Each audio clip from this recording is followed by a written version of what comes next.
The CBS Radio Mystery Theater presents...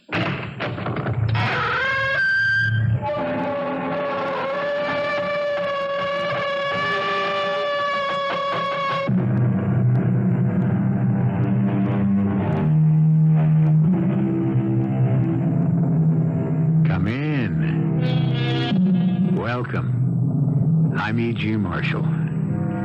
Welcome this time to the grave. Not what lies beyond it, but what used to lie in it, safe in the peace of death. Unless the resurrectionists were abroad. Do you know what a resurrectionist is, or was? Well, no matter. By the time this tale is told, you will. Not by me, but by the man who did tell it some 100 years ago. Let me introduce you to Cameron Fergus. A glass of rum, in heaven's name, landlord. It's cold enough in here to send a man to the grave. And the grave's no place to be. No place to be at all. Begin or end it all with the fact that I am a drunkard, an alcoholic. I have been so ever since I can remember, 30 years or more. I do not like remembering. It's why I drink. There is no excuse for my existence. I am worth nothing to anybody, except I'm afraid to die. Afraid to be laid fresh in the grave because I fear my body will not lie there in peace, no more than my soul. So I try only to stay alive and forget. There is no hope for me anywhere in this world or in the next.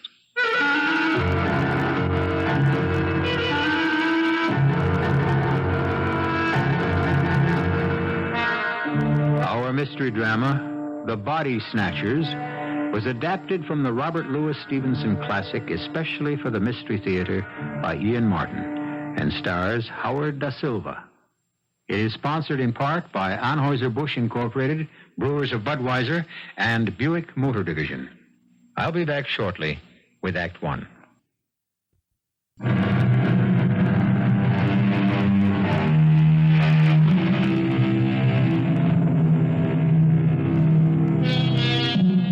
The scene is a little pub in Debenham, England. Where is Debenham? It doesn't really matter. An isolated little town not far from London or the stream of life in general. There are a couple of public houses there, and the George is as good or as bad as the others. It just happens to be where Fergus drinks his 5 glasses of rum every night. A strange, bizarre figure that the town long ago accepted, or, if you will, disregarded. But tonight is not an ordinary night in Debenham, as Ansa Mary, another habitué, is giving Fergus the latest news. The squire himself, on his way to the new railway station, struck down as by the finger of God, as his carriage passed the old George here. They got him upstairs to the best room, and they telegraphed off to London with a great men's doctor. Oh, this is a night to remember. As it must to all men. I didn't mean that, Harry. God speed his doctor on the way, and to keep him out of the cold earth. Well, he's in a bad way. The landlord thought maybe you'd ever look at him. Me? Why me? Well, wouldn't be the first time you've shown your skill. I remember the time old Maud Brinkle dislocated her elbow, and Alfie Price's boy, Richard, broke his leg. You fixed him up real nice, you did. A simple fracture and an even simpler reduction. Any farmer could have taken care of either. Well, not like you did. Not by a long shot. Wasn't you set out to be a doctor once? Or maybe even got to be one? Why don't you learn to mind your own business, Harry? Well, no offense, old chum. Most of them years we've been drinking together, and did I ever hold back anything from you? Some of us are by nature open. Others keep ourselves to ourselves. Not that anybody could ever say I had anything to hide. I sat there looking down to the bottom of my glass, swirling that last memory-drowning drink of rum, and thinking to myself the size of the lie I had just said. Oh, it had a kind of truth. Nobody in Debenham could say I had anything to hide. But I knew what black sins I had to hide from the world. And with enough liquor, even sometimes from myself.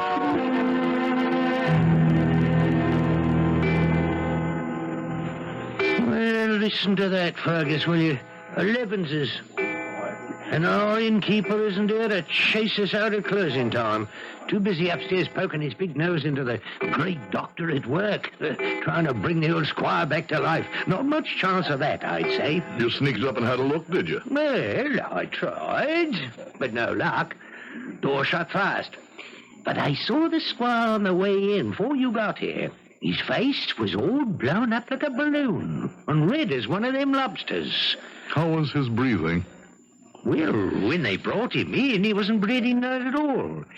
And then sudden like he was, but with a sort of rattle in his chest. After that, maybe a minute or so, he stopped again. Chain strokes. What's that you say?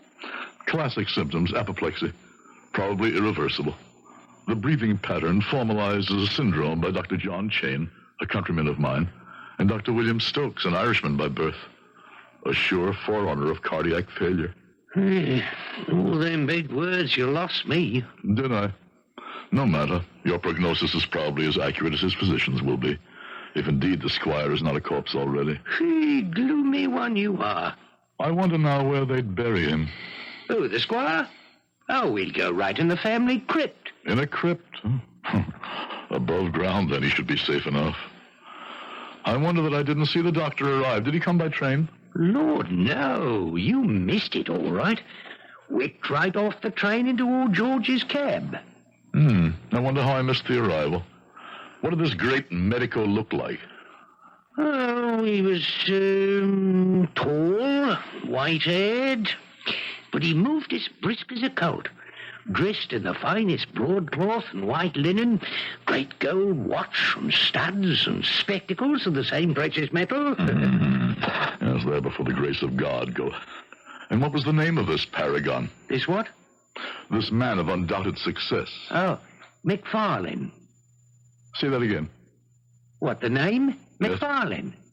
No other name? Dr. Wolf McFarlane. What's the matter with you, Fergus? You've broken the glass, wasted the rum. Oh, and you've cut yourself. Never mind that. Wolf McFarlane. You're sure of that? Well, it's how he introduced himself. Why, do you know him? Know him? There's nobody knows him better than me. More's the pity. More is the pity and the shame. So the past I had shut out with some success and a great deal more rum came flooding back. Pictures flashed across my mind in a kaleidoscope. Stop-action photographs of disembodied arms and heads. The grisly jokes bandied about over the poor defenseless corpses that passed beneath our hands and were stripped barren by our razor-sharp knives. But it all might have been a bright dedication and a proud way of life, except for Wolf McFarlane and his kind. For every one of us, the end was the triumph. But the means, heaven help the few of us who has to face it. And then, suddenly, there were footsteps on the stairs coming down, closer and closer to me, and I was about to face the man who had tempted me to sell my future. The man who could live with his vileness because he had no conscience and had left me to eke out my life dirty and despairing, afraid to do the only thing I really wanted to die. You're as white as a sheet, Fergus. Don't take on so. There might be two men with the same name. My sincere condolences, but the squire was virtually a dead man from the moment the stroke hit him. Nothing could have saved him. That's him. That's his voice. Forgive me for my abrupt leave-taking, but my coach is waiting and I cannot miss the train. Well, here he goes for the door. If you want to make sure you do know him, you better move fast. I must see him face to face. McFarlane. Yes? Toddy. Huh? Toddy McFarlane. I'm afraid, sir, you have the better of me. I don't believe we are acquainted. Oh, we are acquainted, all right. Look close. I want you to recognize me. I've told you. Good Lord. Cameron Fergus. Yes. Did you think I was dead, too? That we are all so easy shut of old acquaintance? Oh, hush, man. For the love of God. Let the dead past bury itself. Not ours. Nothing stayed buried decently then, did it, Wolf? Oh, now, come, Cameron. We are both a little shaken at this chance encounter. I hardly knew you, I confess at first, but I am overjoyed. Overjoyed to have this opportunity. Unfortunately, I must not fail the train, so if you'll forgive me... Forgive you? Well, I meant for running, but, well, let me see. Oh, yes, of course, yes. You shall give me your address, and you can count on early news from me. Put away your gold pen and your false friendship. But I want to do something for you, Fergus. I can see, forgive me, that you are somewhat out at elbows. We must take care of that. Money? Well... Money from you? The money I had last from you is lying where I cast it in the rain and mud. What is the matter with you, Fergus? Now, what is it you want? I wish I knew. Revenge for Jeannie and the others. An accounting for the wasted rum-soaked derelict you made me. I thought long ago the hand of God, like the squire upstairs, must have struck you down. Perhaps I was appointed for that. Fergus, Cameron, I beg of you. You've been drinking and you are not in your right mind. Now, don't do anything. What is that you have in your hand? Don't you remember? Jeannie's hat pin. The one you gave her. Would it not be poetic in God's justice to drive it into your throat, up slanting through the mouth till it lodged in the brain, or between the fifth and sixth ribs, driven straight into your black heart? Help! Have you got out of your mind? Help! Here, Fergus, take it easy. Help me! Stay out of this, Harry. But you... If you value your life, stay back. Don't. You can't kill me, Fergus. You... Oh, you're right, I can't. I should, but I can't. Get out of my sight. Catch your train. Go. Whip up your horses! We want to take that train! Lord above, Fergus, what got into you? Put that long hat pin away. That's a dangerous instrument. More like one of them Italian stilettos. It was Jeannie's. Yes, sure it was. Some pretty sparklers, all right. Must have cost a pretty penny, too, but let's put it away and sit down and have a nice little snort for the road, eh? Yes, drink. Get me drunk. Wipe it out, the past. Let me sleep. And if only I could never wake again. Yes, right as rain, old chummy. Yeah, just what the doctor ordered. That's a funny one, all right. With all the doctors around this night. Like the gentleman who just left. Don't call him gentleman. Well, I mean, when a man's become a doctor... No matter what he thinks he's become, that devil is what he began. A resurrectionist he began. And in his heart, that's the way he'll die. A resurrectionist? It's a profession that flourished in the early 19th century. Profession, did I say? It was rather a crime. The more familiar names are ghoul, grave robber, body snatcher, the conscienceless night people who provided cadavers for the medical schools, the cold-blooded legion of the damned who, if a corpse was not to be found, provided a fresh one from the living. I'll return shortly with Act Two.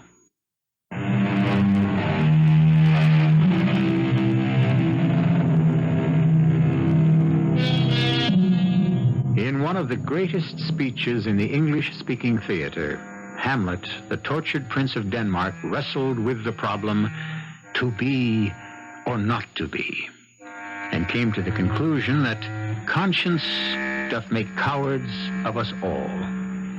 Cameron Fergus, though far less innocent than the tragic Dane, as a young man found himself caught in the same wedge. But when he made his decision, he found not death, but a life of remorse and dishonor.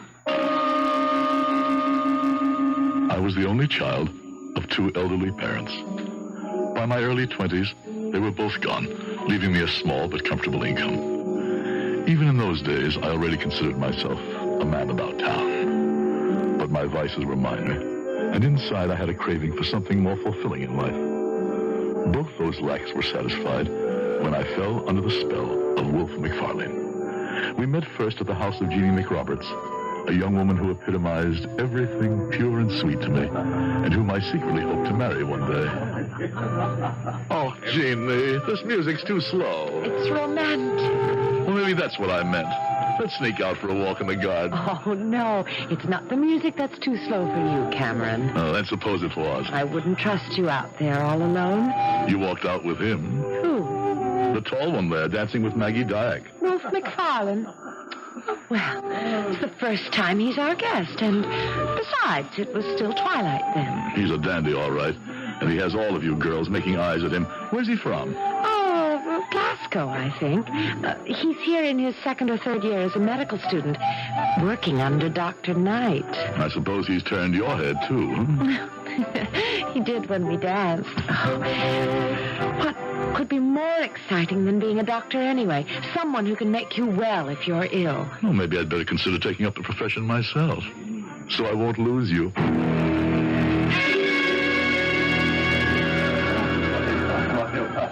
So, Cameron, you've a taste for being a doctor, eh? I can think of no higher calling. Well, that's flattering. Have you the talent for it? I stood high in my class at the university. Oh, you've a brain, all right, I've no doubt. At least so Miss McRoberts informed me. Did she now? But when I spoke of being a doctor and talent, I meant other things. Such as? Have you a strong stomach?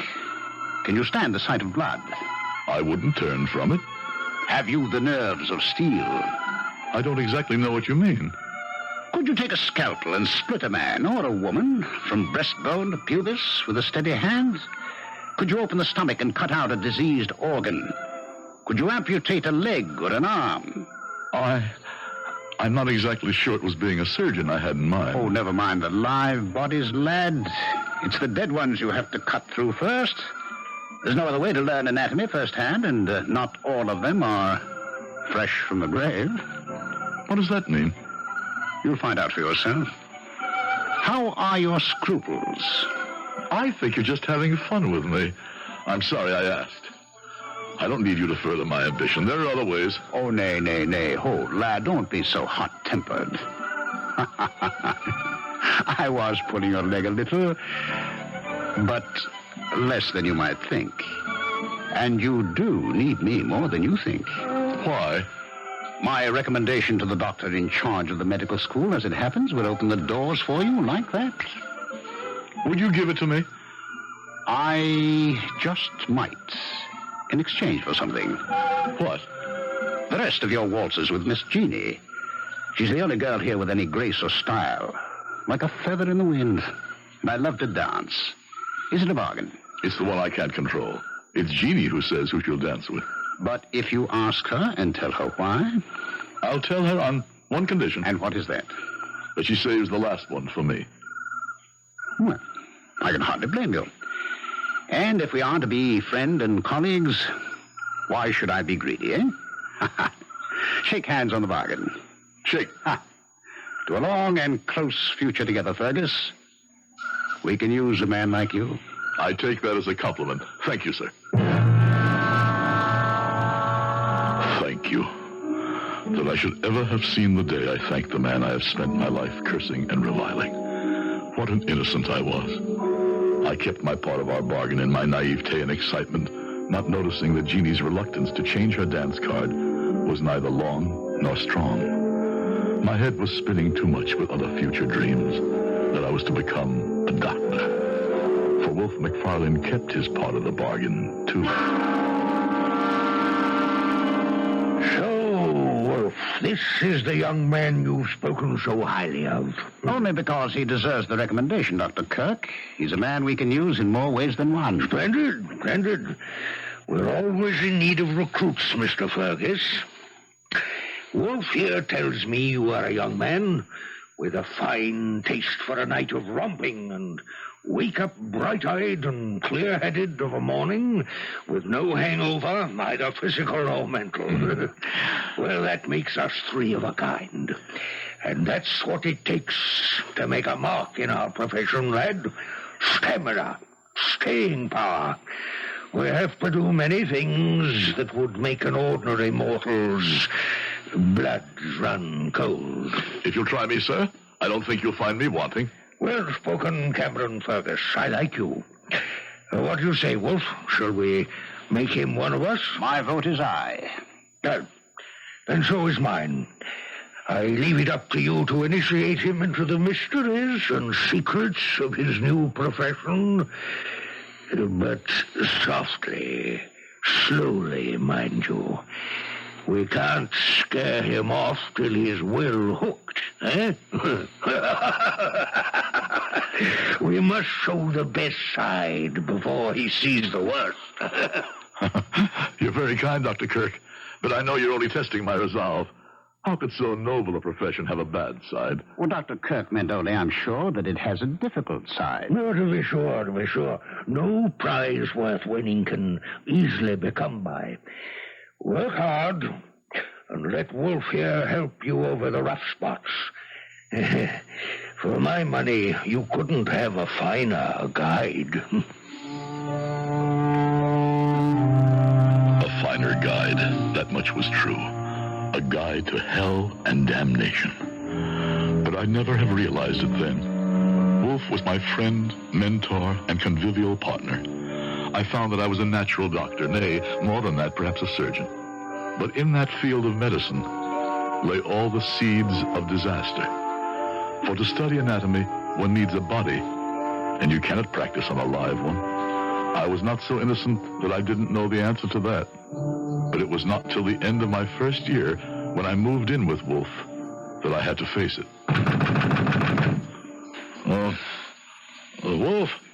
Wolf, wake up. What? Name of a dog, what hour is it? It wants 10 to 3. And you wake me? Damn it, Fergus. Someone at the door. Oh, of course. Reason I bid you move in tonight. Now, get dressed while I answer that. But what is it? Don't ask questions. Do as I say. Governor, I was after... No. Sorry for the delay. Just give me a moment or two, eh? We have a real load tonight. We'll need help. Oh, don't worry. We have it.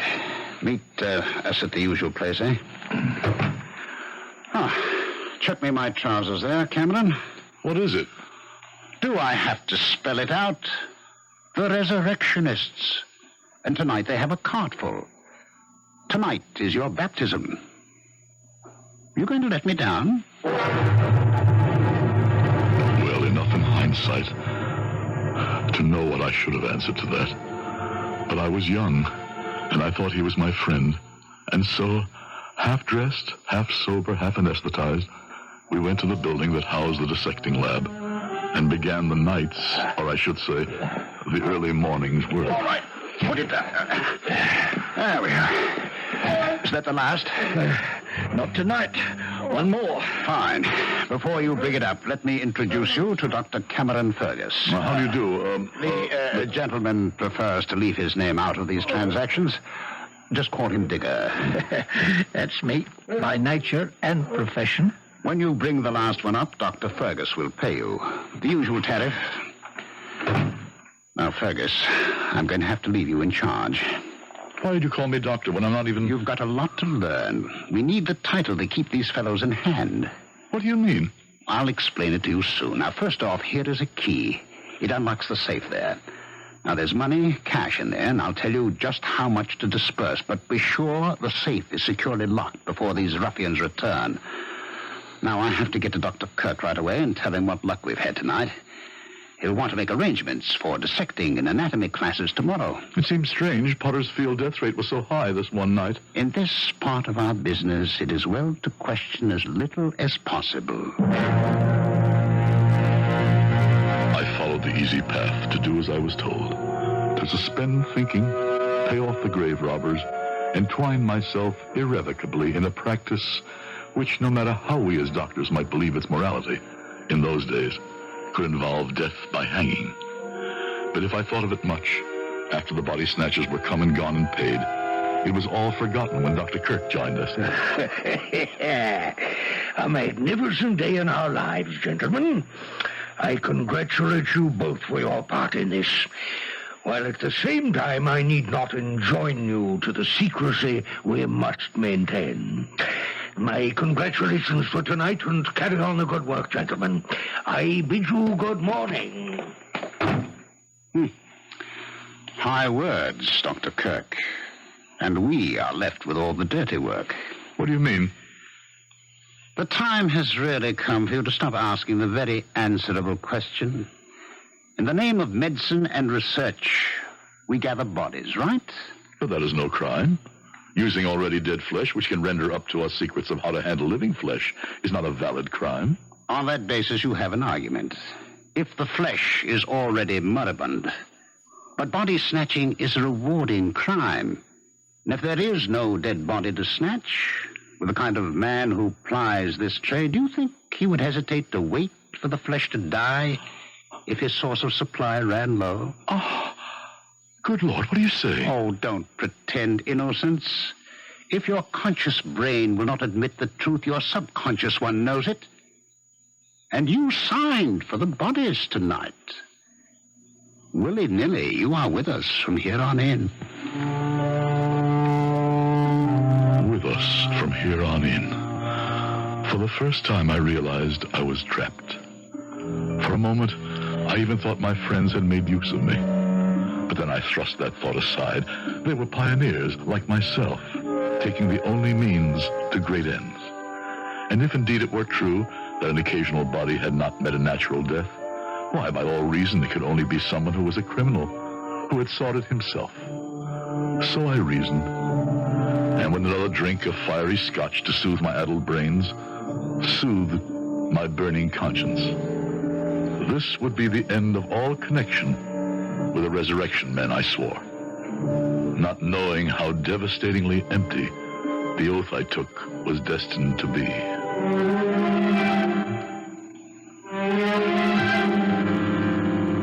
Poor Cameron Fergus, lulled into the crime of accessory after the fact, controlled by men wiser in the ways of vice than he, who would soon involve him as accessory before the fact, and even worse. I'll return shortly with Act 3. This is WBBM, Chicago. Most doctors of those days were not about to be troubled by the material they dissected. Only the few who trafficked in procuring the illegal material were involved in matters of conscience.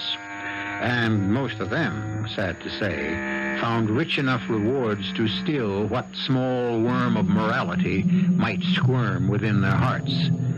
The resurrectionists were well paid, and the men who bought the dreadful merchandise each made their own defenses. But I lean on you and Wolf, Cameron boy. You're my right and left arms. A constant supply of cadavers is the prime necessity of the school. I know, but where they come from is... My boy, that's no question for us. They bring the body, we pay the price. Quid pro quo, they say in Latin. But, sir, Let's have no more buts, Fergus. And no questions, for conscience sake. But that's exactly the problem, sir. I watch these ruffians come in before the dawn, in the dead of night, and I cannot help but be struck by their hangdog looks, their eyes averted. I want to have no part of it, sir. If you expect to stay here and achieve your degree, I tell you, you must be part of it. I'm sorry to be so blunt, Fergus, but that's the way it is. And I have no further time to talk to you.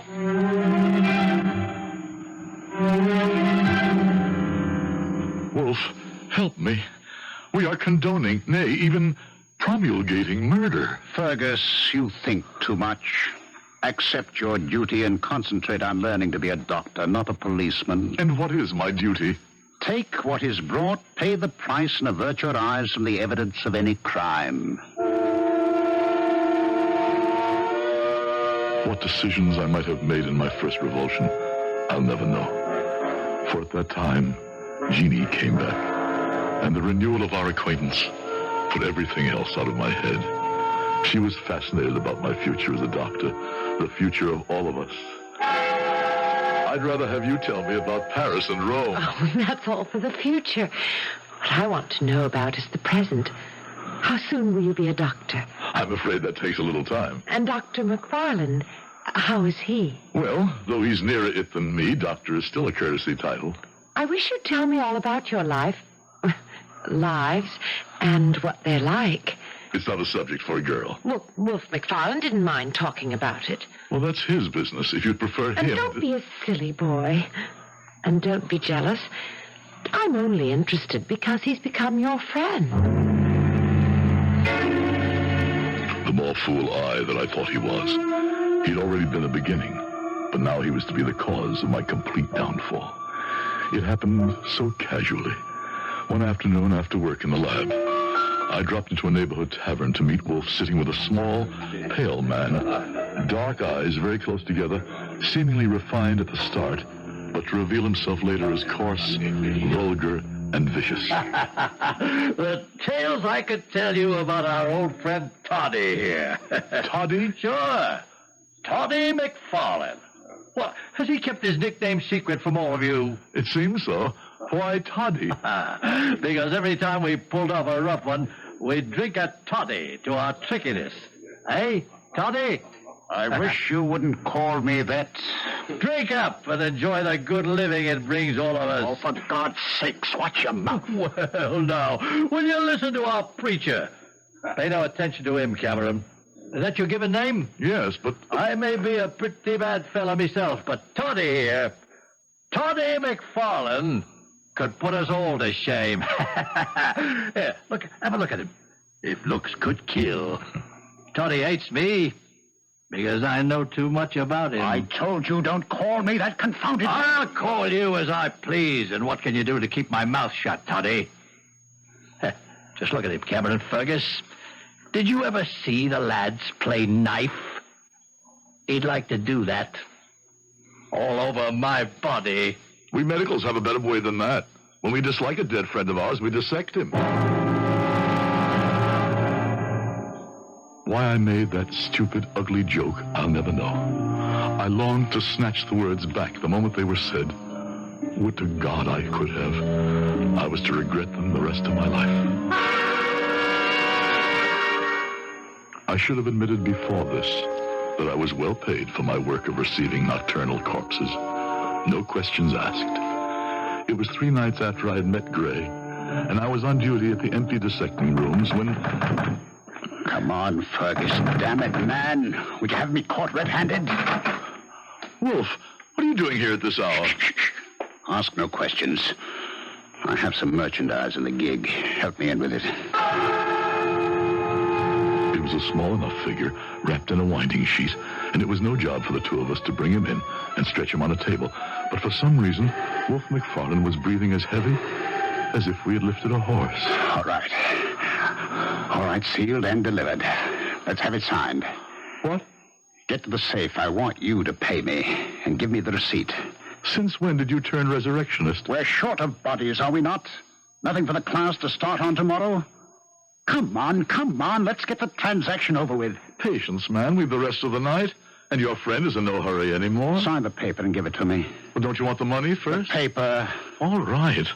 My signature for posterity. And for me, this is all I need. And the money? My present to you, old chum. The finder's fee, too. You've been working too hard as it is. A man ought to have some reward. Why don't you take my rig and slip on home? I'll cover for you for the rest of the night. It's late enough for both of us to leave. Oh, I think I'll stay. Free to dissect the derelict there.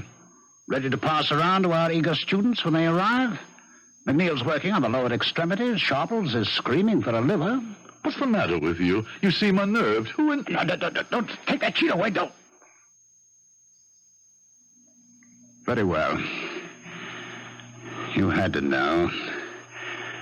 Now you know why I had to have your signature of acceptance. It's Gray. The man who... A man who could have ruined all of us. We're in this boat, sink or swim. Would you want your neck on the gallows like Burke?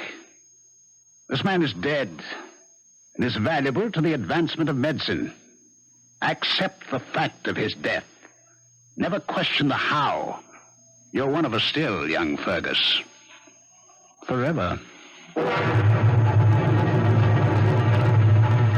So I was already trapped. I began a long lifetime of drinking in earnest. I was neither surprised nor that much affected when Jeannie turned from me. Even the fact that I heard by the grapevine, certainly not from his lips, that Wolf was squiring her about, failed to rouse me. I felt myself damned forever. I wasn't good enough for her. But youth is resilient, and once I had digested my involvement, I learned to live with it. Even thought to go back to Jeannie again. As it happened, I chose, accidentally, the day that Wolf was to receive his sheepskin as a doctor. I never realized what real love was until I met Wolf. Puppy love, real love. Would you like me to tell you about this man you worship so? What he's really like? Don't be so silly and jealous. I'm not thinking of myself, Jeannie. It's you. I want to protect I you am from... quite old enough to handle my own affairs. Oh, I doubt that. You couldn't understand a man like Wolf. Take your hands off me. Damn it, if I have to shake some sense into that lovely head, I'll do it with my hands. If I can't with words... Fergus, you're letting me down. Fergus, have you lost your mind? I'm trying to save her from you. Well, get your hands off her, you little fool. Oh, leave me go. You insist. Remember, you asked for it. Oh, you didn't hurt him, Wolf. I imagine I did. He'll have a sore jaw tomorrow. As sore as my head. But what else could I do? Well, nothing else. I don't ever want to see Fergus anymore. I wasn't unconscious. I could hear all of this.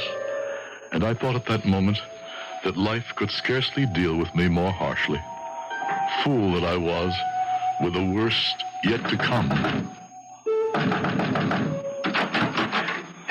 Special delivery tonight, Fergus, me boy. 5. Douse the light till we trail him in. Come ahead. Stack 'em where you will. I wouldn't care if Queen Victoria was one of them. I've had my fill of this job. Nobody likes it much, but it's a living, as we say in the trade. Might as well get something from the dead. I went about my business mechanically, mind drugged by liquor, body reacting out of sheer habit, and then... a horror of horrors looked up at me from the dissecting table. Her blue eyes, open, staring with a startled horror that she could come to this. Jeannie McRoberts, a candidate for the cold-blooded dissection, candidate for jokes and the discard by the morrow's crew of medical students. Judy, I'm just as horrified as you, Fergus. She died no natural death. There were marks of violence on her, possible strangling. But why? I can't tell you why, or guess at least. She was pregnant. She was carrying a child. How do you know? Dr. Kirk was with us first thing in the morning. Everyone attends dissections. Jeannie was with child. Do you suppose she killed herself? You know she didn't. Jeannie was murdered. I'm not going to let her die unrevenged. You're not suggesting I had anything to do with it. Exactly. I'd reconsider that statement if I were you. Oh. If anyone did kill her, and mind you, I'm not saying they did, you would be the logical suspect. She did spurn you. Yes, but... Let me remind you about the bodies that you've received for dissection and signed for, many of which you must have known died not natural deaths. Bray, for example. If you want to place any necks in the noose, go ahead. But give first a care to your own, my lad. I warned you when you began this business. You should be without a conscience.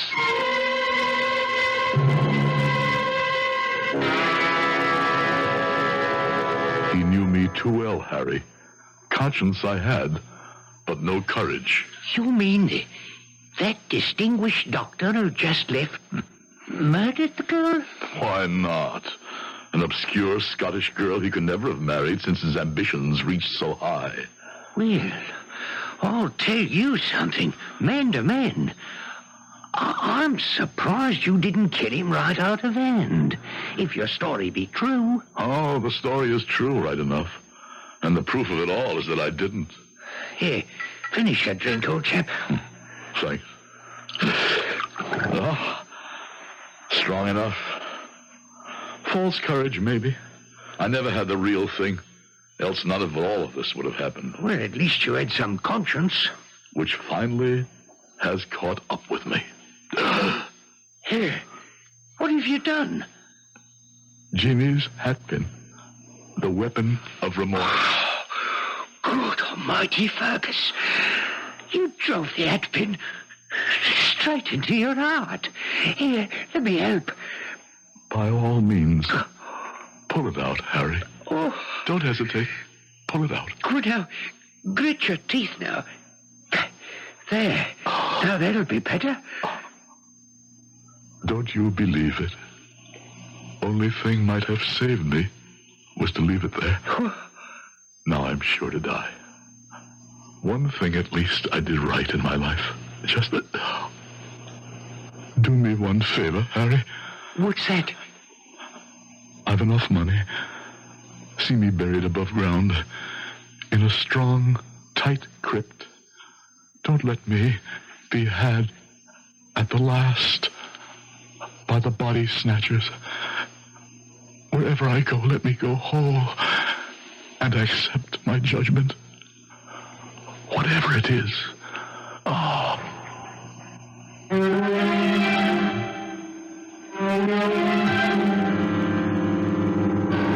A curious and chilling story, with no moral that I or any man can quite offer.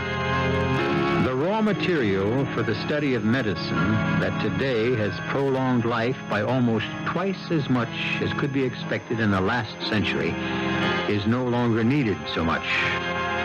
Thank heaven the ghoul, the body snatcher, and the resurrectionist man have passed from our lives, or deaths, since that was their concern. I'll be back shortly.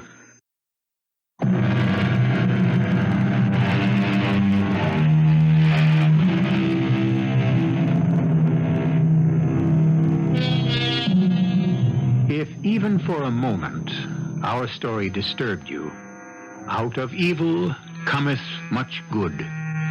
Every major disease, every broken bone, diseased muscle, nerve degeneration has had to be studied at length, at agonizing length, by the long list of doctors who have pioneered cures or treatments that we today take for granted. For whatever sins may have been committed in the past, they were a very small part in the march of medicine. And today, we are their beneficiaries. Our cast included Howard DaSilva, Patricia Elliot, Ralph Bell, Couret Benson, and Ken Harvey. The entire production was under the direction of Hyman Brown. And now, a preview of our next tale. Well, I'm about a quarter of a mile into Van Frankenstein's woods, and it's pretty much Dulceville so far. I was just thinking how strange it is. Haven't seen any animals around. Wait a minute. I think I just heard something. Probably a rabbit. Hey, there it goes again. Weird. Everything's so deathly still, and then suddenly just the faintest whisper of a sound, like something dragging. Hey, who's there? Do you think you're frightening me? Okay, I'll go in after you. The eyes. I can see them glowing. My God, it can't be. Oh, no, it's... Radio Mystery Theater was sponsored in part by Sign-Off, the sinus medicines. This is E.G. Marshall inviting you to return to our Mystery Theater for another adventure in the macabre. Until next time, pleasant dreams.